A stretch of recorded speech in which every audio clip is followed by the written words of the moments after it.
The rain came down in sheets that afternoon, turning the parking lot outside Riverside Mall into a maze of puddles and chaos. People rushed past with umbrellas clutched tight, their faces buried in their phones, too busy to notice the drama unfolding near the entrance. That's where she stood. Vanessa Monroe, tall and furious, her cream-colored designer coat soaked through, but still managing to look expensive. Her manicured hand was still raised in the air, trembling with rage, and across from her stood a man in a faded delivery uniform. His name was Elijah Carter, and his cheek burned red from the first of her slap. The sound had echoed across the parking lot like a gunshot, making heads turn and phones come out. Within seconds, a crowd had gathered, forming a loose circle around them like spectators at a street fight. Vanessa's chest heaved with indignation, her perfectly styled hair beginning to frizz in the humidity. She looked at Elijah like he was something she'd scraped off her shoe, her lip curled in disgust. The man said nothing. He just stood there, water dripping from his worn baseball cap. His jaw clenched so tight, you could see the muscles working beneath his dark skin. His hands hung at his sides, not balled into fists, not raised in defense, just hanging there, patient and still. "You scratched my car, you idiot," Vanessa screamed, her voice cutting through the sound of rain, like a knife through silk. She pointed at her Mercedes, a gleaming white luxury sedan that probably cost more than most people made in 3 years. There was a small mark on the passenger door, barely visible. The kind of thing that happens in parking lots every single day. But to Vanessa Monroe, it might as well have been a war crime. "Do you know how much this car cost? Do you have any idea?" She took a step closer to Elijah, invading his space, her finger jabbing toward his chest, but not quite touching him. Smart move. She didn't want assault charges, just public humiliation. The crowd murmured, phones held high, recording every second for social media. Someone would post this within minutes, and by tonight, it would have 1 million views. But Vanessa didn't care about that. She was too angry to think about consequences. "Look at you," she hissed, her voice dropping to something more dangerous, more personal. "You're nothing. A nobody. You probably can't even afford to fix a scratch on my hubcap, let alone my door." She turned to the crowd then, playing to them like an actress who'd found her audience. "This is what happens," she announced, "when people like him think they can share the road with people like me." Someone in the crowd laughed, a nervous, uncomfortable sound that made others shift on their feet. Elijah's hands curled slightly at his sides, the only sign that her words had landed, that they'd cut through whatever armor he wore against the world. But he didn't move, didn't shout back, didn't defend himself the way most men would have. He just looked at her with eyes that carried something she couldn't recognize. Not anger, though he had every right to that. Not fear, though she wielded her wealth like a weapon. Something else entirely. Something that made her pause for just a fraction of a second before her rage carried her forward again. "Ma'am," Elijah finally said, his voice low and steady as a drumbeat, "I didn't scratch your car. You backed into my van." The words were simple, factual, delivered without heat or accusation. Just the truth, plain and unadorned. Vanessa's face twisted with contempt, her features arranging themselves into an expression of such profound disgust that several people in the crowd actually gasped. "Are you calling me a liar?" she demanded, her voice rising to a shriek. Before Elijah could answer, before he could say anything else, she reached into her designer purse and pulled out her phone. Her fingers flew across the screen, stabbing at it with the same aggression she'd shown him. "I'm calling the police," Vanessa announced loudly, making sure everyone could hear. And my lawyer. You're going to pay for this one way or another. I'll sue you for everything you have. I'll make sure you never work in this city again." Her threats tumbled out, one after another, each one more dramatic than the last, each one designed to crush him, to remind him of his place in the world, and hers far above it. The crowd shifted uncomfortably. Some people were nodding along with Vanessa, agreeing that the driver should pay for the damage, but others, more of them actually, were starting to look at her differently, starting to see something ugly beneath the designer clothes and perfect makeup, starting to wonder if maybe, just maybe, she was the problem here. Elijah sighed quietly, a sound so soft it was almost lost in the rain. Water streamed down his face, following the contours of his cheekbones, dripping from his chin. He looked tired suddenly, as if this wasn't the first time something like this had happened, as if he carried the weight of 1,000 slights, just like this one. And then he did something nobody expected. He smiled, not a mocking smile, not a bitter one, not even an angry one, just sad, the kind of smile that breaks your heart if you're paying attention. "Go ahead," he said softly, his voice barely audible over the rain. "Make your call." Vanessa froze for just a moment, confused by his calm, by his refusal to fight back the way she expected. But she shook it off quickly, her fingers already dialing, her voice shrill, as she demanded immediate police response. She was Vanessa Monroe, daughter of Richard Monroe, who owned half the luxury car dealerships in the state.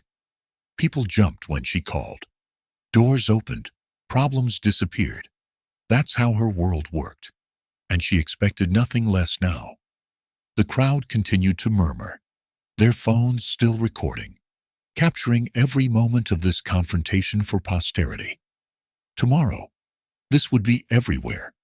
Social media, local news, maybe even national outlets if it caught the right algorithm. But none of that mattered right now. Right now, there were just two people standing in the rain, one who believed she owned the world, and one who knew something she didn't. Elijah Carter stood there, soaked to the bone, his cheap uniform clinging to his frame, and he knew that this moment, this humiliation, was about to change everything. But not in the way Vanessa Monroe thought, not even close. Because while she saw a nobody, a servant, someone beneath her notice, except as an object for her rage, Elijah knew the truth, and soon, very soon, so would everyone else. But for now, he just stood there and let her have her moment. Let her believe she'd won. Elijah Carter had always been invisible, and that was exactly how he'd planned it. That's what happens when you grow up in a neighborhood where survival mattered more than dreams, where tomorrow was never promised, and yesterday was filled with struggles you tried hard to forget. His mother, Beverly Carter, had raised him and his younger sister Simone in a cramped two-bedroom apartment on the south side of the city, the kind of place where the heat barely worked in winter, and the air conditioning was just opening the windows in summer. She'd worked 3 jobs for as long as Elijah could remember, cleaning offices at night while her children slept, serving breakfast at a diner where the tips were small and the customers often smaller in spirit, and doing laundry for wealthy families on weekends, folding their expensive clothes with her cracked, raw hands. Elijah remembered sitting at the kitchen table, doing homework by lamplight, while his mother sorted through other people's designer shirts and silk dresses. He remembered the way she hummed while she worked, old gospel songs her own mother had taught her, songs about deliverance and hope, and a better world waiting somewhere beyond this one. She never complained, not once. Not when her feet ached, not when her back screamed, not when the bills piled up faster than her paychecks could cover them. "Baby," she'd say, whenever Elijah asked why she worked so hard, why she pushed herself until exhaustion was written in every line of her face. Hard work is the only inheritance I can give you. Don't ever waste it. Those words became his foundation, the bedrock upon which he built everything that came after. Elijah worked his way through community college, juggling part-time jobs that left his hands calloused and his body exhausted. He stocked shelves at grocery stores. He delivered newspapers in the pre-dawn darkness. He did whatever it took to pay tuition and keep food on the table for him and Simone, while their mother worked herself to the bone. He studied business and logistics, subjects that seemed boring to most people, but fascinated him because they were about systems, about making things work better, about finding efficiency where others saw chaos.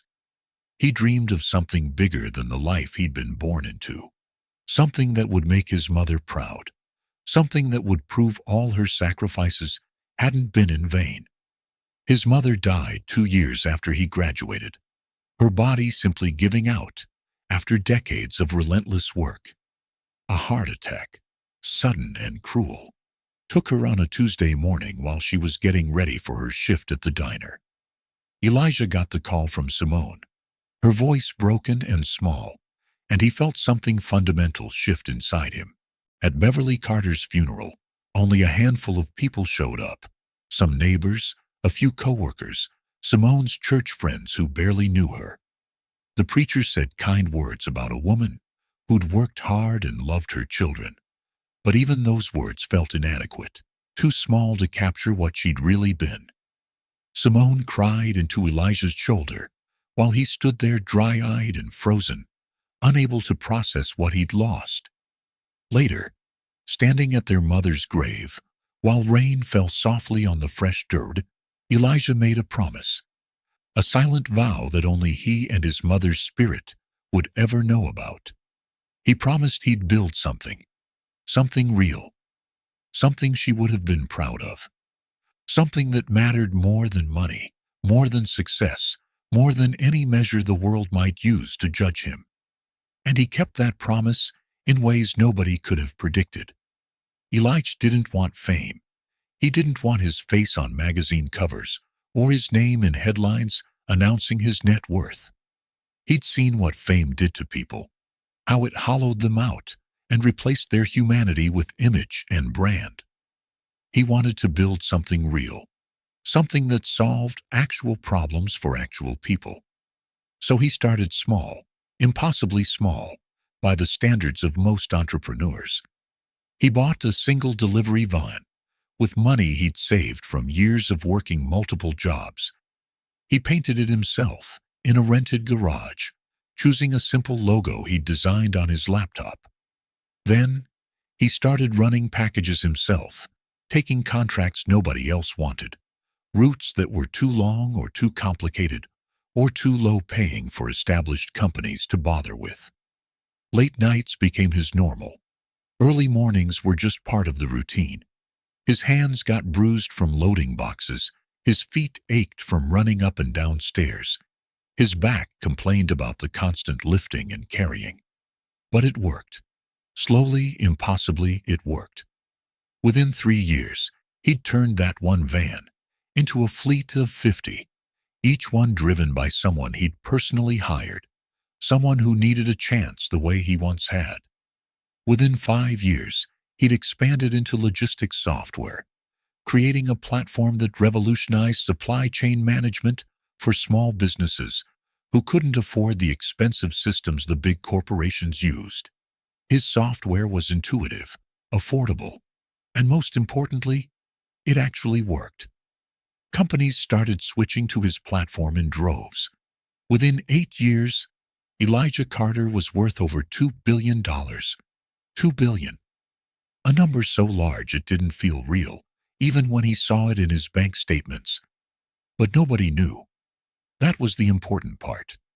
Nobody knew. Elijah still drove his old van sometimes, just to stay grounded, just to remember where he came from, and who he'd promised to honor with his success.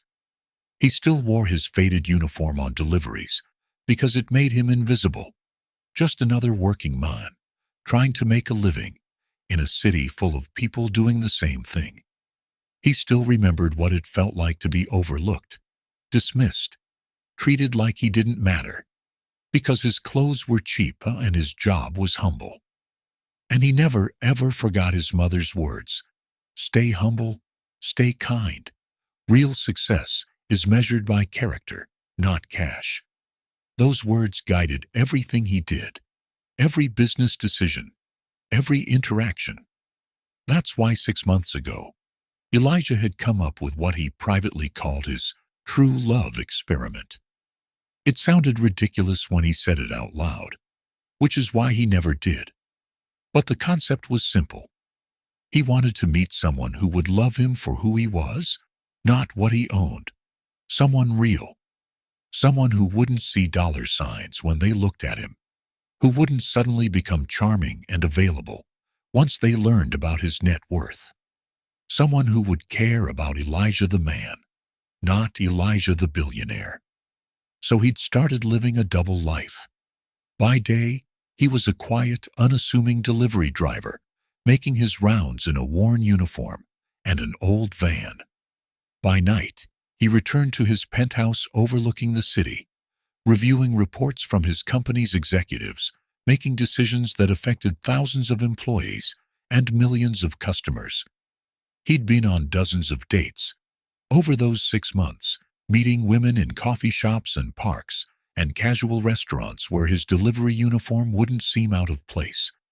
Some of them were nice, some were genuinely interesting, but every single one of them had the same polished smile, the same rehearsed charm, the same way of talking that felt performed rather than authentic. They were pleasant, but they weren't real. He could see them calculating even as they laughed at his jokes, measuring him against some invisible standard, deciding whether a delivery driver was worth their time. Most stuck around for a first date, out of curiosity or politeness. None wanted a second. And honestly, that was fine with Elijah. Better to know now than to invest his heart in someone who'd leave the moment life got difficult. Until today. Until Vanessa Monroe slapped him in the rain and called him nothing. Until she looked at him with such pure contempt that it actually hurt, not because he cared what she thought, but because it confirmed something he'd been afraid to admit. That maybe real love wasn't out there. That maybe everyone, in the end, cared more about status and wealth than character. Vanessa Monroe had never heard the word no in her entire life, and that single fact explained almost everything about her. Born into the Monroe family, one of the wealthiest black families in the state, she'd been raised on silk sheets and silver spoons in a world where money solved every problem and created every opportunity. Her father, Richard Monroe, had built an empire of luxury car dealerships, the kind of places where the salespeople wore designer suits and the coffee in the waiting room cost more per cup than most people spent on lunch. Her mother, Claudette, was a former beauty queen who'd aged into elegant philanthropy, spending her days at charity galas and spa appointments, maintaining the image that came with the Monroe name. Vanessa had been given everything a child could want, and several things she probably shouldn't have had. Private schools, where her last name opened doors, designer wardrobes before she was old enough to appreciate them, exotic vacations to places most people only saw in magazines. But she'd learned nothing about respect, nothing about empathy, nothing about the basic human decency that should transcend wealth and status. To Vanessa, people were divided into two simple categories: those who mattered and those who didn't. And Elijah Carter, standing in his wet uniform with his cheap van, clearly didn't matter, not even a little bit. After the slap, after her dramatic performance in the parking lot, Vanessa stormed off to her Mercedes, leaving the crowd behind still murmuring and recording. She didn't care about the videos. Why would she? She'd been filmed at charity events and society parties her whole life. One more video wouldn't make a difference. She climbed into her car, slammed the door hard enough to make the frame shudder, and immediately called her best friend, Tiana Wells.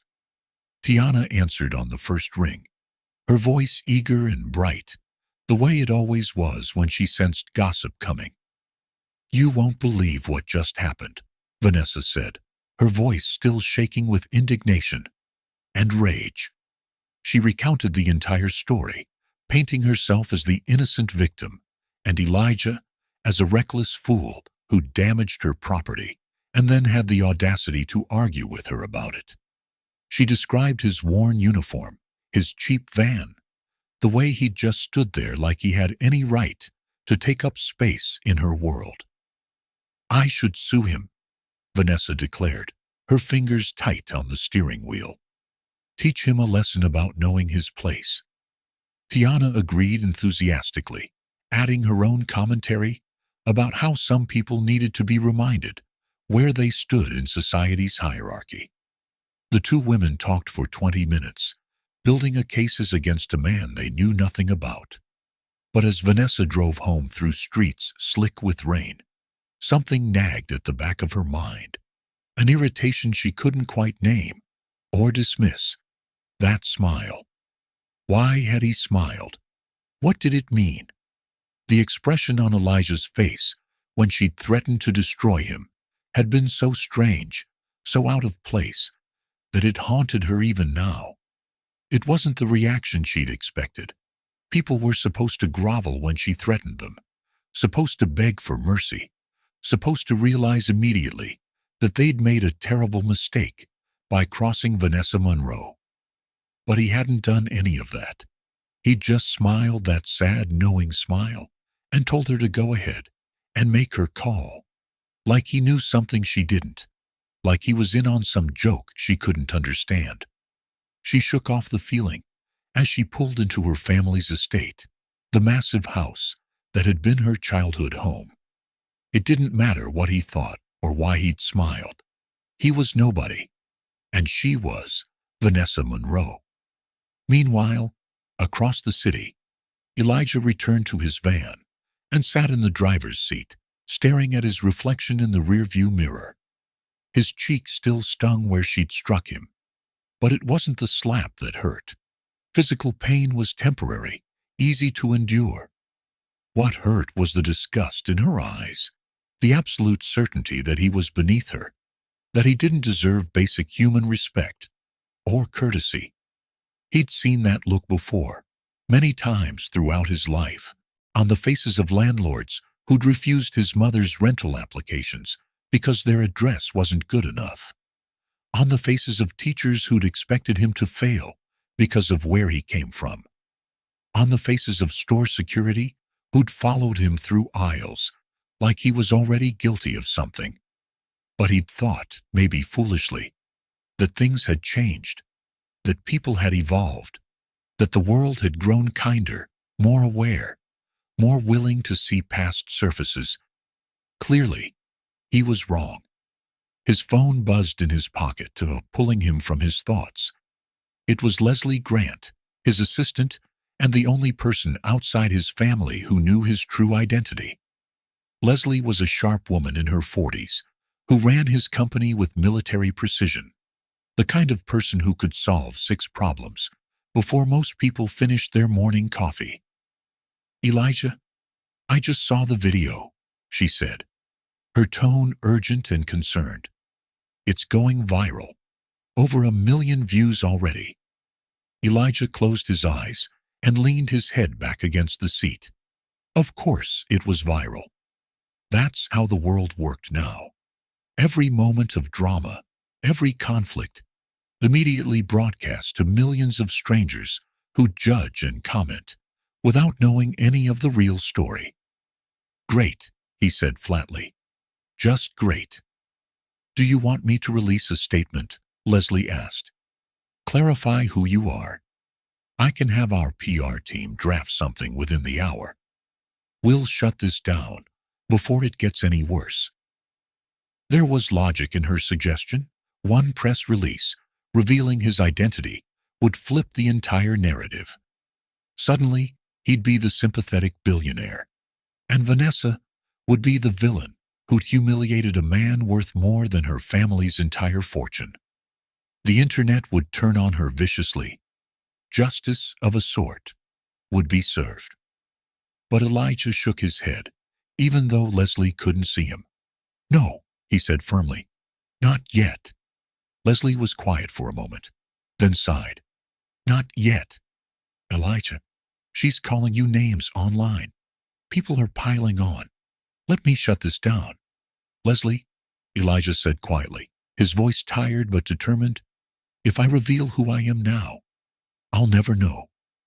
"Know what?" Leslie asked, though he suspected she already understood. "If anyone out there is real, if anyone can look past the surface and see what actually matters." There was a longer silence this time, and when Leslie spoke again, her voice was softer, almost sad. "You're too good for this world, you know that?" Elijah smiled faintly at his reflection in the mirror. "Maybe, but I'm not giving up yet."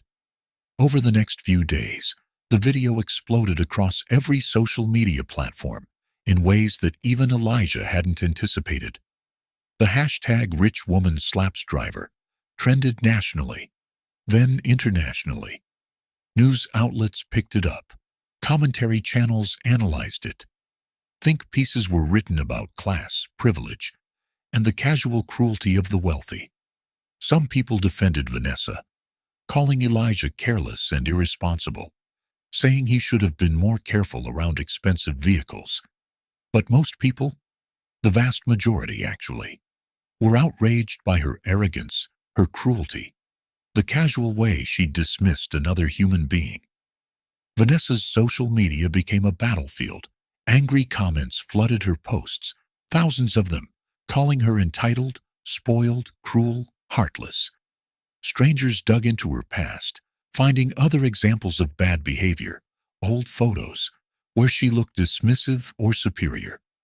Brands that had partnerships with her quietly distanced themselves, pulling sponsorships and canceling contracts. Her follower count dropped by half in 72 hours. Friends stopped returning her calls. Invitations to parties dried up overnight. Even Preston Clark, the hedge fund manager she'd been flirting with at various events, blocked her number without explanation. Vanessa's father called her into his office at the dealership, his face red with fury. "Do you realize what you've done?" Richard demanded, his voice echoing off the walls of his mahogany-paneled office. "Dad, Vanessa started, but he cut her off with a sharp gesture. "We've lost clients, Vanessa. Actual paying customers who've decided they don't want to do business with the Monroe family because of your behavior. Because my daughter was caught on camera treating someone like garbage." His words hit her like physical blows, each one landing with the weight of truth she couldn't deny. "It wasn't my fault," Vanessa protested weakly. "He damaged my car. I don't care," Richard roared, slamming his hand on the desk. "I don't care what happened or who was right or wrong. What I care about is that you've embarrassed this family. You've cost us money. You've damaged our reputation, and you need to fix it." Vanessa felt tears burning behind her eyes, but refused to let them fall. "How? What am I supposed to do?" Her father leaned forward, his eyes hard as stones. "Grovel. Beginning. Whatever it takes, find that driver and make this right with him, or you're on your own. No more trust fund, no more credit cards, no more safety net. You'll see what it's like to actually struggle for once in your privileged life." The threat landed like a punch to the gut. Vanessa left the office shaking, her mind racing. She knew what she had to do, even if the thought made her sick with humiliation. She needed to find Elijah Carter and apologize, not because she wanted to, not because she truly understood what she'd done wrong. Not yet. but because her entire life depended on it. Vanessa hired a private investigator, spending money she probably shouldn't have to track down the delivery driver from the video. It took 2 days, but eventually she had a name, a company, and an office address. What she didn't have was any clue about who Elijah really was. The investigator had found basic information. He worked for Carter Logistics, had no criminal record, kept a low profile. Nothing remarkable. Nothing that suggested she should be worried. So on a gray Thursday afternoon, Vanessa drove to the address she'd been given, her stomach churning with anxiety and residual anger. She parked her Mercedes, now repaired, the scratch buffed out, and walked into the lobby of a modest office building on the east side. She told the receptionist she was there to see Elijah Carter. The woman, middle-aged and professional, raised an eyebrow. "Do you have an appointment?" "No, but please tell him Vanessa Monroe needs to speak with him. It's important." The receptionist made a call, spoke quietly into the phone, then hung up and smiled politely. "Someone will be with you shortly. Please have a seat." Vanessa sat in the lobby, her designer purse clutched in her lap, feeling more uncomfortable than she'd felt in years. An hour passed, then another. Vanessa checked her phone compulsively, reading and rereading the hateful comments on her social media, watching her reputation crumble in real time. Finally, the elevator dinged, and a woman stepped out. She was tall, black, professionally dressed, with an air of competence that immediately commanded respect. "Miss Monroe, I'm Leslie Grant. Mr. Carter will see you now." Vanessa stood quickly, relief flooding through her. Leslie led her to the elevator without another word, and they rode up in silence. When the doors opened, Vanessa found herself in a surprisingly modern office space. Clean lines, contemporary furniture, floor-to-ceiling windows overlooking the city. Leslie gestured to a conference room. "Wait here. He'll be with you shortly." Then she left, closing the door behind her.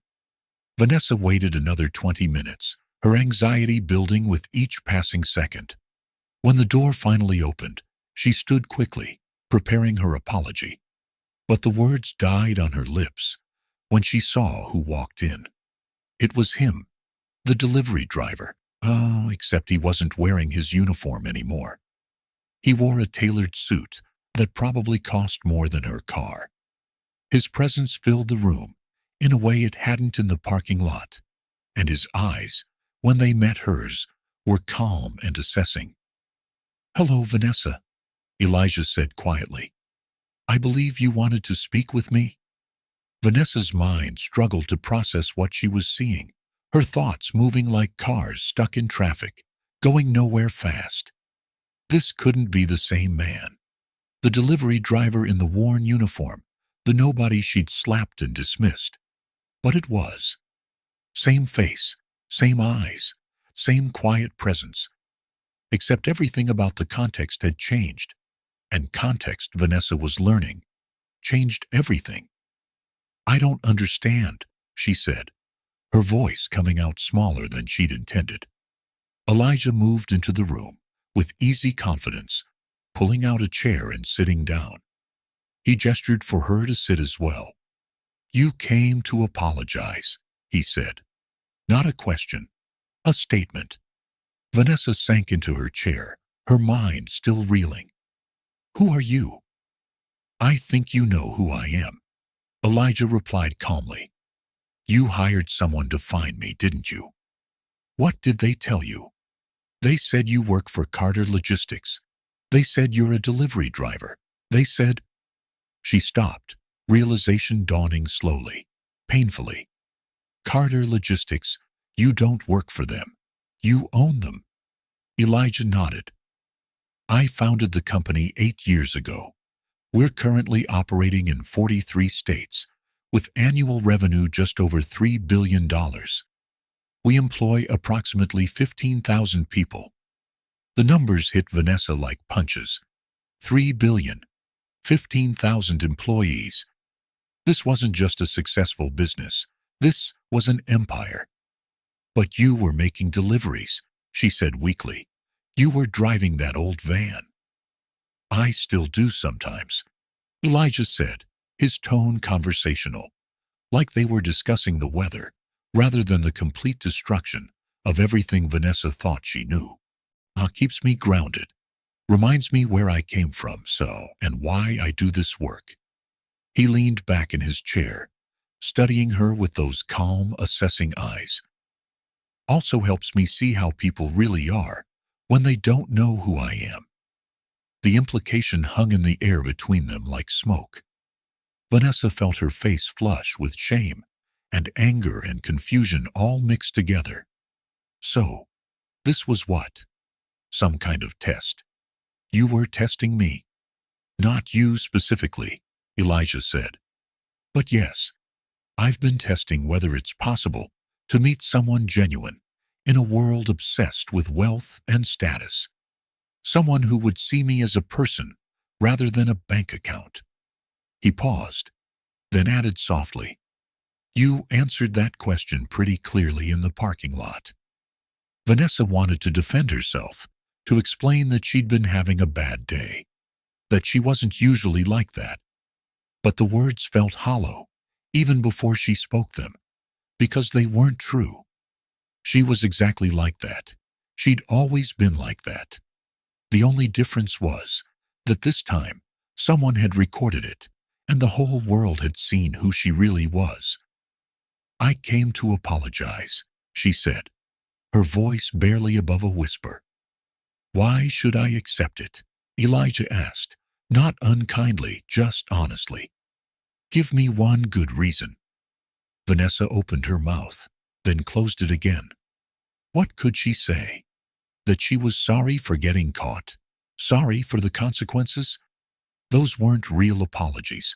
Those were just damage control. She looked down at her hands, at the expensive manicure and designer rings that suddenly felt like shackles rather than symbols of success. I can't, she admitted finally. I can't give you a good reason. Because I wasn't sorry until it cost me something. I wasn't sorry until I lost friends and clients, and my father threatened to cut me off. She looked up at him, tears finally spilling over. I was cruel to you. And it wasn't just that day. It's how I treat everyone who I think is beneath me. And that's almost everyone. Elijah's expression softened slightly, but he didn't speak. He just listened, giving her space to continue. I've spent my whole life believing that being rich meant being better, Vanessa said, the words coming faster now, like a dam breaking. My parents taught me that we were special, that we deserved respect, just because of our name and our money. And I believed them. I never questioned it. She wiped her eyes, not caring that her makeup was running. But watching that video, seeing myself through other people's eyes, I finally understood. I'm not better than anyone. I'm just someone who's had every advantage and never learned to appreciate it, never learned basic human decency. Elijah was quiet for a long moment, his fingers steepled together, his gaze thoughtful. When he finally spoke, his voice was gentler than Vanessa deserved. My mother worked 3 jobs to raise me and my sister, he said. She cleaned other people's offices at night, served breakfast to people who often treated her like she was invisible, did laundry for wealthy families who never learned her name. Vanessa felt each word like a small knife. She died from a heart attack 8 years ago, her body just worn out from decades of exhausting work. At her funeral, barely anyone came. She'd spent her whole life serving people, and almost none of them showed up to say goodbye. He paused, his eyes distant with memory.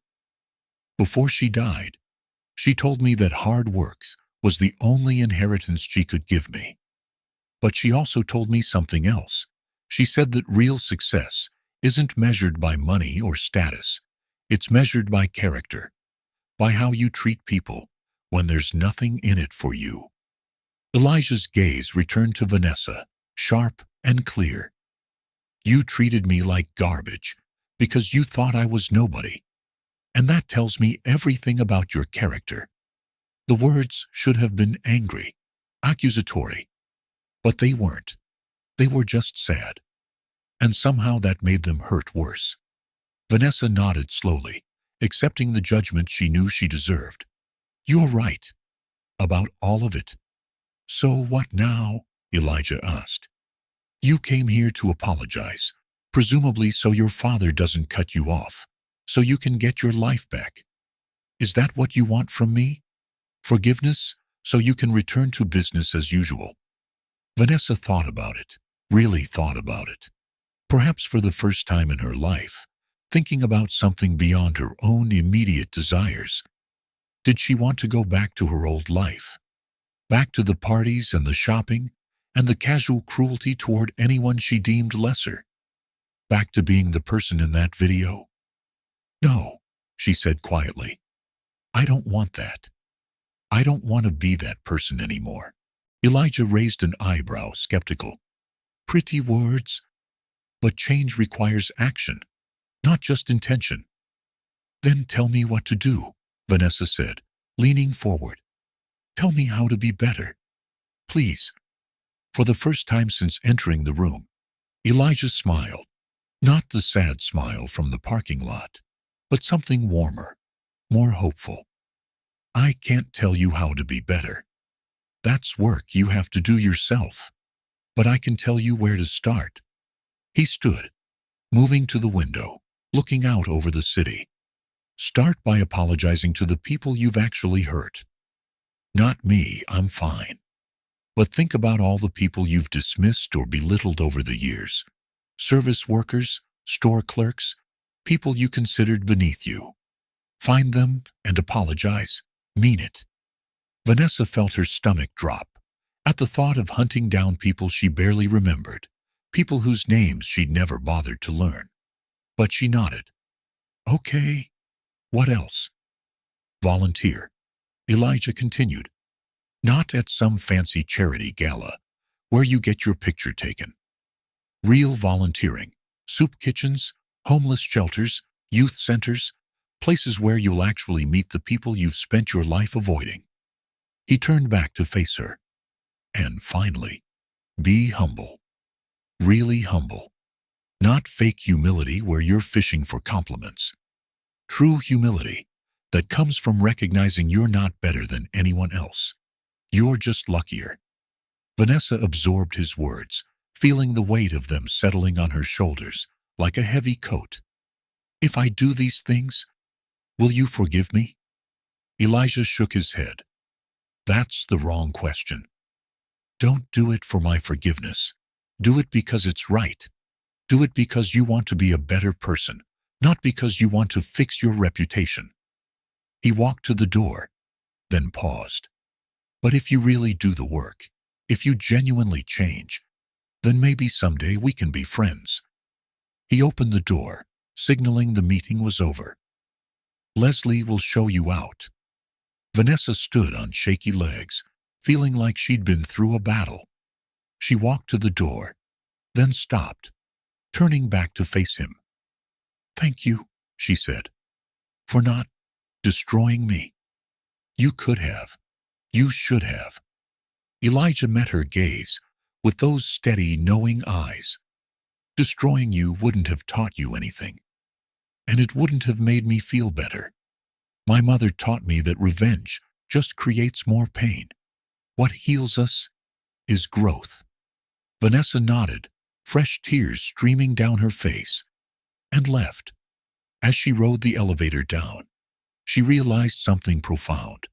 She'd come here expecting to buy her way out of consequences with an apology, but she'd left with something far more valuable. A roadmap to becoming someone worthy of forgiveness. Over the next 3 months, Vanessa Monroe did something she'd never done before. She worked. Real work. Not the performative charity appearances her mother dragged her to, but actual labor that left her exhausted and humbled. She started at a soup kitchen on the south side, serving meals to homeless men and women who looked at her with suspicion at first, recognizing something in her designer shoes and careful manicure that marked her as different, as someone who didn't belong. She learned their names, learned their stories, heard about lost jobs and broken families, and mental health struggles, and just plain bad luck. She realized slowly and painfully that these weren't fundamentally different people from her. They just had different circumstances, fewer safety nets, harder obstacles. She volunteered at a youth center, helping kids with homework, and discovered that intelligence had nothing to do with wealth. Some of the smartest children she met wore donated clothes and ate free lunches and still managed to dream bigger than she ever had. She tracked down people she'd been cruel to over the years, a waitress she'd screamed at over a wrong order, a retail worker she'd belittled for not knowing where an item was, a valet she'd cursed at for taking too long. Most of them didn't remember her specifically, which style made it worse. She'd been so casually cruel that she hadn't even left an impression. But a few did remember, and those conversations were the hardest. One woman, a housekeeper at a hotel Vanessa had stayed at years ago, actually cried when Vanessa apologized. "You called me stupid," the woman said, her voice shaking, "in front of my manager. I almost lost my job that day. I went home and cried for hours." Vanessa had no memory of the incident, which made her realize just how many people she'd hurt without even noticing. She apologized profusely, offering money as compensation, but the woman refused it. "I don't want your money," she said firmly. "I just want you to understand that words matter, that we're all human beings deserving of respect." Those words stayed with Vanessa, echoing in her mind during sleepless nights. She cut up her credit cards, moved out of her parents' mansion into a modest apartment she could afford, with money from a part-time job she'd taken at a nonprofit.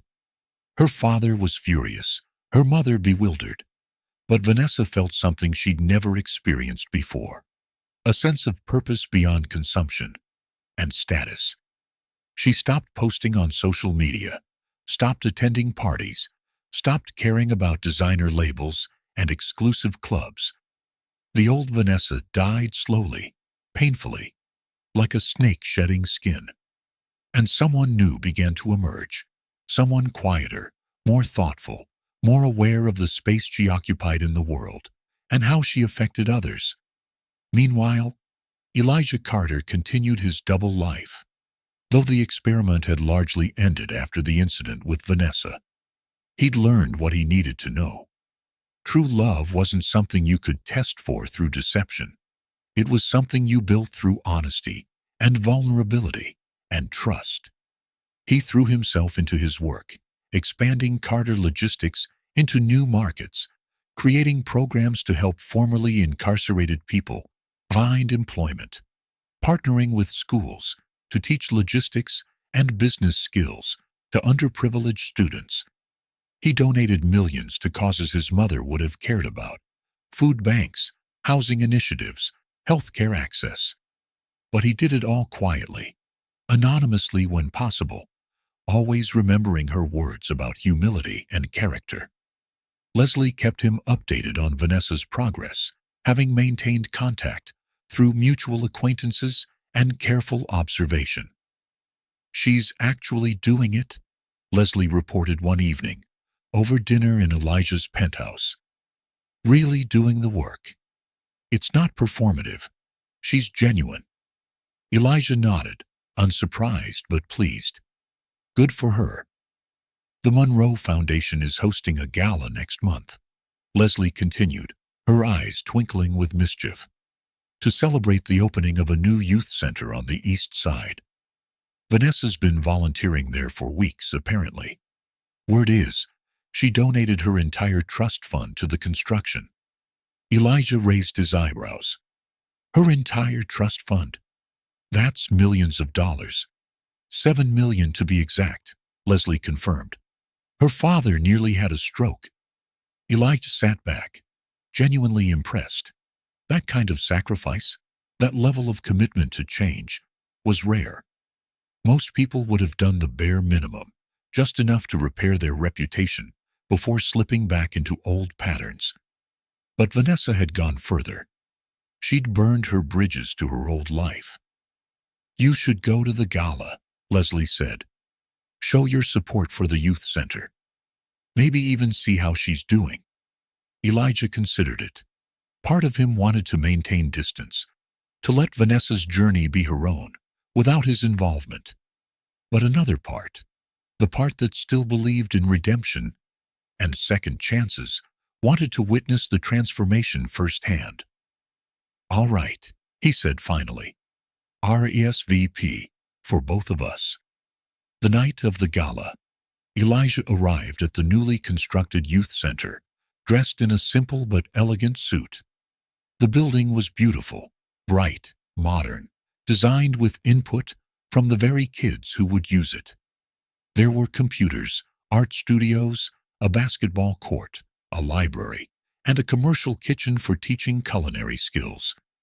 Everything his mother would have loved to have access to when she was raising 2 kids alone. The ribbon-cutting ceremony was brief and heartfelt. Local politicians spoke about community investment. The nonprofit directors thanked the donors. And then Vanessa stepped up to the microphone, and Elijah barely recognized her. She wore a simple dress, no designer labels visible. Her hair was natural, pulled back simply. Her face was bare of the heavy makeup she used to wear. She looked younger somehow, more real. "6 months ago," Vanessa began, her voice clear but humble, "I was someone I'm not proud of. I treated people with cruelty and contempt. I believed that being wealthy made me better than others. I was wrong." The crowd was silent, listening. "A wise man once told me that real success is measured by character, not by money. And I've spent these past months trying to understand what that means, trying to become someone worthy of the privileges I was born into." She looked out at the audience, her eyes finding Elijah for just a moment, before moving on. "This youth center represents a new beginning for me, a chance to give back to a community I once ignored, a chance to be part of something larger than myself." Her voice cracked slightly with emotion. "To every young person who will walk through these doors, I want you to know, your circumstances don't define your worth. Your dreams matter. Your voices matter. You matter." The applause was thunderous. Elijah found himself clapping harder than anyone, genuinely moved by the transformation he'd witnessed. After the ceremony, as people mingled and explored the new facility, Vanessa made her way through the crowd. She wasn't seeking attention or accolades. She was listening to the kids, answering their questions about the programs, laughing at their jokes. She'd learned, Elijah realized, how to be present for people rather than performing for them. When she finally noticed Elijah standing near the basketball court, she approached slowly, her expression a mixture of surprise and nervousness. "You came," she said simply. "I wanted to see the center," Elijah replied. "It's impressive, really impressive." "It's not me," Vanessa said quickly. "I mean, I helped with funding. But the design, the programs, that's all the community leaders and the kids themselves. I just tried to support their vision." Elijah smiled. "That's exactly the right approach." They stood in comfortable silence for a moment, watching kids shoot hoops and laugh, their voices echoing off the new walls. "I owe you another thank you," Vanessa said quietly, "for giving me a chance to change, for not exposing me in a way that would have destroyed me completely. You showed me mercy I didn't deserve." "Everyone deserves a chance to grow," Elijah said. "The question is whether they take it. You did."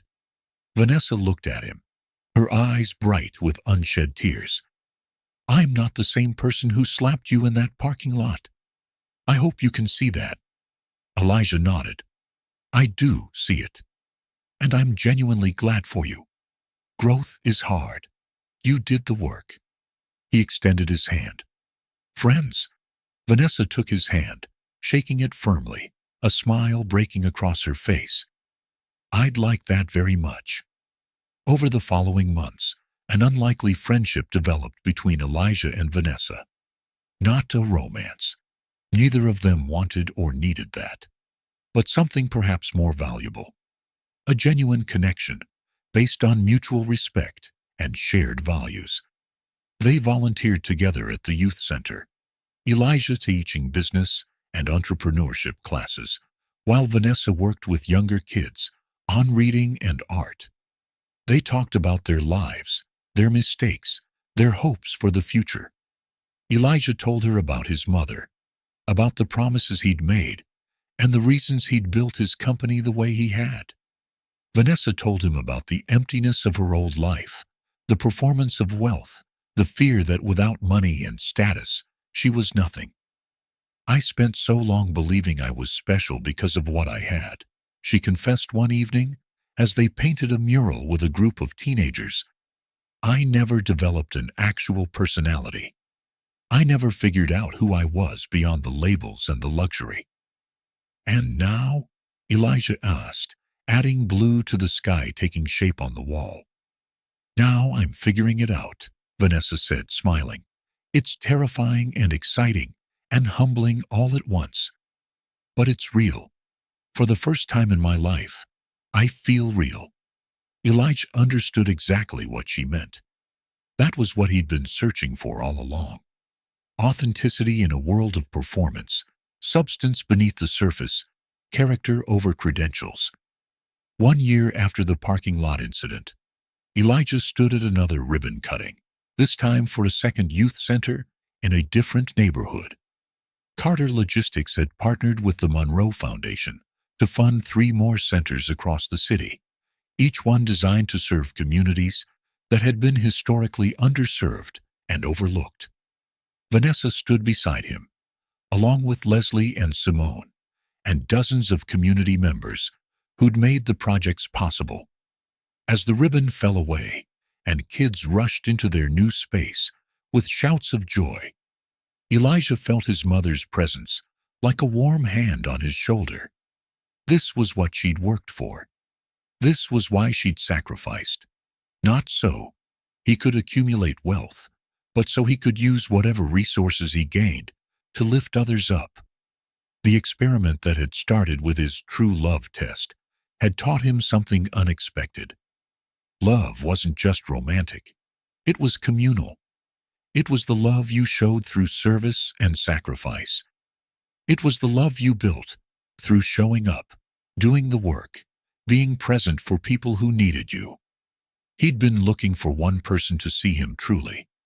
But what he'd found instead was a community of people, including a reformed Vanessa Monroe, who saw not just him, but each other, who understood that real wealth wasn't in bank accounts, but in connection, purpose, and the chance to make a difference. As the sun set over the city and families explored the new youth center, Elijah gathered everyone for a final word. "My mother used to say that the richest person in the world isn't the one with the most money," he told the assembled crowd. "It's the one with the most love, the one who gives more than they take, the one who builds up rather than tears down." He looked around at the faces before him, kids and parents, volunteers and donors, people from every background and circumstance. This center, these programs, they're not charity. They're investment.